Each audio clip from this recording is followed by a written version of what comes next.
প্রায়ই মানসিক স্বাস্থ্য নিয়ে সচেতনতামূলক বার্তা দেন বলিউড অভিনেত্রী দীপিকা পাড়ুকোন। শুধু পর্দায় নয়, পর্দার পেছনেও অভিনেত্রীর ব্যক্তিত্বে মুগ্ধ অনুরাগীরা। একাধিকবার প্রকাশ্যে মানসিক স্বাস্থ্য নিয়ে কথা বলেছেন তিনি। এমনকি নিজের অবসাদের কথা বলতেও রাগঢাক করেননি দীপিকা পাড়ুকোন। যদিও একটা সময় তিনি নিজেও মানসিক স্বাস্থ্যের গুরুত্ব বুঝতে পারতেন না। ভারতীয় গণমাধ্যম আনন্দবাজারকে সম্প্রতি এক সাক্ষাৎকারে দীপিকা বলেছেন, একটা সময় কাজে ডুবে থাকতাম, কাজ ছাড়া অন্য কিছু নিয়ে ভাবার সময়ই পেতাম না। দিনের পর দিন মানসিক স্বাস্থ্যকে অবহেলা করতাম, পরে আবার তার ফল নিজেই ভুগেছেন বলে জানান অভিনেত্রী।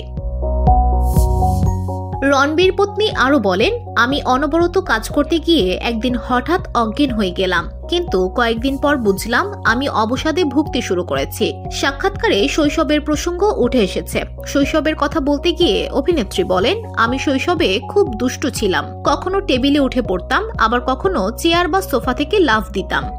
ধুলো, ময়লা ও ক্ষতিকর ধূলিকণা থেকে নিমিষেই মুক্তি দেয় চৌধুরী এয়ার পিউরিফায়ার।